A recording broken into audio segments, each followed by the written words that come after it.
আজকে থেকে আমরা একটা সিদ্ধান্ত নেব। অন্যান্য ক্লাসে যারা আছে, বিশেষ করে আমি সুবহান হুজুরকে জিজ্ঞেস করছিলাম 9-10 এর শিক্ষার্থীরা এখানে আছে কিনা? আছে না? আছে। 9-10 এর মানুষের এখানে আছে না? আছে। এক নাম্বার, তোমার জীবনকে এগিয়ে নেওয়ার জন্য প্রত্যেকদিন মাগরিবের পর থেকে রাত 11টা পর্যন্ত পড়া টেবিলে বসতে হবে ইনশাআল্লাহ। পড়া টেবিলে বসতে হবে। ফজরের নামাজে ঘুম থেকে উঠে নামাজ পড়ে 8টা পর্যন্ত পড়া টেবিলে থাকতে পারবে ইনশাআল্লাহ। আরেকটা জিনিস তোমাদের করতে হবে, সেটা হচ্ছে এই সময়ে রাত জাগা। আমরা বেশি বেশি রাত জাগি, দিনকে রাত বানাই, রাতকে দিন বানাই। দিনে মাদ্রাসায় আসতে পারি না কেন? সারা রাত মোবাইল ইউজ করি, মোবাইল টিপি করি। ফেসবুক, তুমি একটা ভিডিও দিয়েছো, ওই ভিডিওতে কয়জন লাইক দিয়েছে, কয়জন কমেন্ট করেছে, এটা দেখতে দেখতে একটা মন ছোট হয়, একটা মন বড় হয়। এত কম কেন, এত বেশি কেন? এগুলো করতে করতে তোমার রাত যায়। আমরা রাত থাকবো না, আমাদের ভিডিও দেখে লাইক দিয়ে কমেন্ট করে এটা নিয়ে আমাদের চিন্তা করার সময় নেই। তো আমরা আমাদের এই জীবন গড়ার সময় আমাদের জীবনটাকে গড়বো ইনশাআল্লাহ। আমাদের ভবিষ্যৎকে আমরা তৈরি করব। তুমি যদি তোমার ভবিষ্যৎ তৈরি করতে না পারো, এই সমাজ তোমাকে 2 পয়সার দাম দেবে না।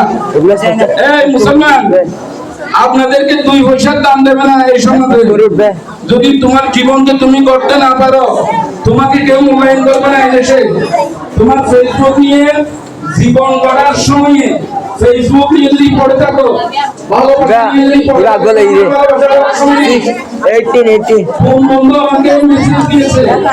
আমি তোমাকে ভালোবাসার সময় না, আমার জীবনকে ভালোবাসার সময়। কে আমার দিকে তাকাইছে, কে আমার দিকে তাকাই নাই, সে সময় এখন আমার নাই। আমার ভবিষ্যৎ করার সময় এখন। আমাকে আরেকজনের চিন্তা করে কিনা, আরেকজনকে নিয়ে আমার বাবার সময় আপাতত বয়স, প্রত্যেক কিছুর একটা সময় আছে।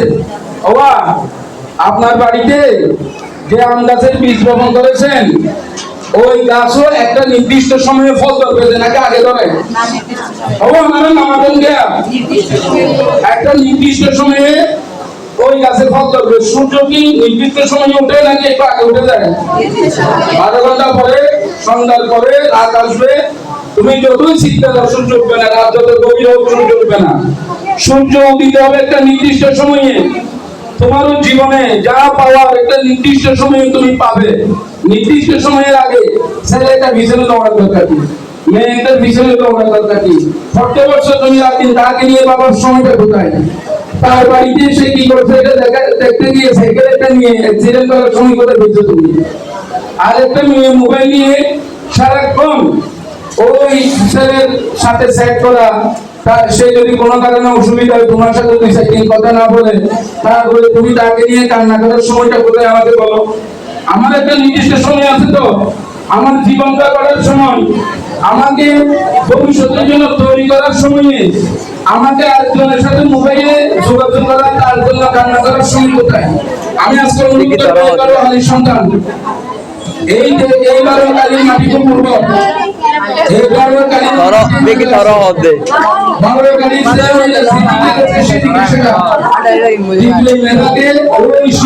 কথা বলছিলাম যে ফুটবে না, ওইখানে ফুল আসবে না, ওই জায়গায় ফল ধরবে না।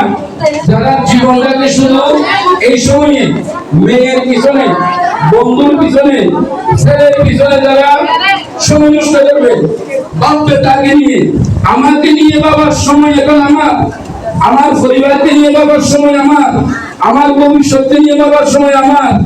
তোমাদের পিতা মাতার আয়ু বেচা টাকা দিয়ে, আয়ু বেচা ছিল এই মানুষ, আয়ু বেচা ছিল কষ্টের, সে আয়ু বেচা, বয়স বেচা, রাত দিন কষ্ট করে একদিন বেঁচেছে, 1000 টাকা বেতন পেয়েছে।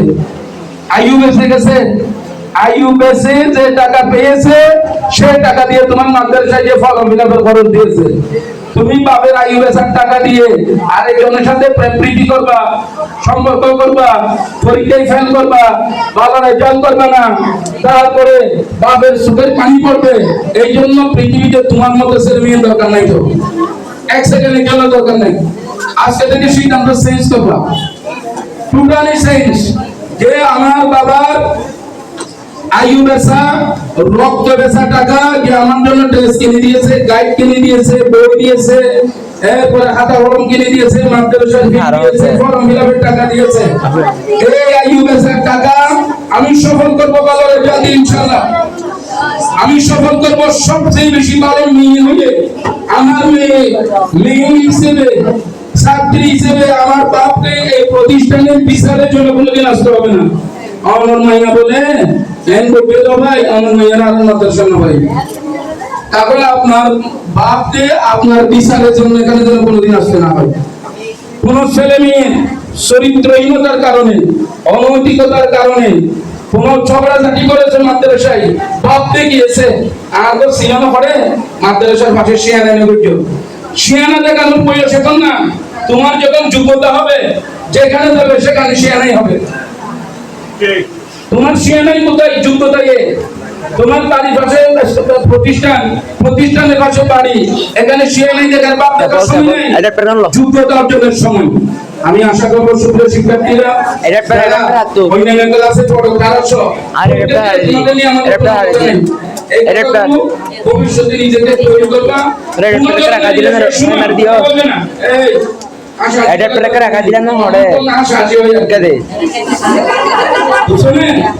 এখন তখন যেটা পর্যায়ে বাদ দাও, আগামী দিনের জন্য সমস্ত সম্পর্ক বাদ। এই জন্য আবার ও বলবে তোমাকে আমি কি দোষ করছি, তুমি সম্পর্ক আমার সাথে নষ্ট করছো কেন, আমাকে কি তুমি দেখতে পারো আমি কি খারাপ, তুমি কি আমাকে ঘৃণা করো নাকি, আমি কি এরকম খারাপ মেয়ে নাকি? এগুলো ব্যাক রিলেশন, এটা হারাম। তুমি আল্লাহ সন্তুষ্টির জন্য আরেকজনকে অসন্তুষ্ট করো, কোনো অসুবিধা নেই। তোমার বান্ধবী তোমার প্রতি অসন্তুষ্ট হচ্ছে, আল্লাহ সন্তুষ্টির জন্য এই সম্পর্ক ভেঙে ফেলো। আগামী দিনের জন্য নিজেকে তৈরি করো, কাজ যখন বড় হবে ইনশাআল্লাহ সেই দিনের অপেক্ষায় থাকবা। সমস্ত খারাপ সম্পর্ক আজকে থেকে দিলে নিজেকে আল্লাহর সাথে সম্পর্ক করবা, মনোযোগ দেবা, মাগরিবের পর থেকে পড়া টেবিলে বসবা, অসুন্দর আচরণ, খারাপ আচরণ, ঝগড়াঝাটি যেন কোনো বিচার এই মাদ্রাসায় কোনোদিন হবে না ইনশাআল্লাহ। ইনশাআল্লাহ। আরেকটা কথা বলেছি, আইয়ুব বেচা টাকা কোনোদিন ব্যর্থ করবে না। বাপের রক্ত বেচা টাকাকে সার্থক করবা, জীবনকে বড় করে ভালো রেজাল্ট করার মাধ্যমে। আল্লাহ আমাদের সবাইকে আজকের এই কথা বলে মানতে তৌফিক দান করুন। আসসালামু আলাইকুম। আমিন।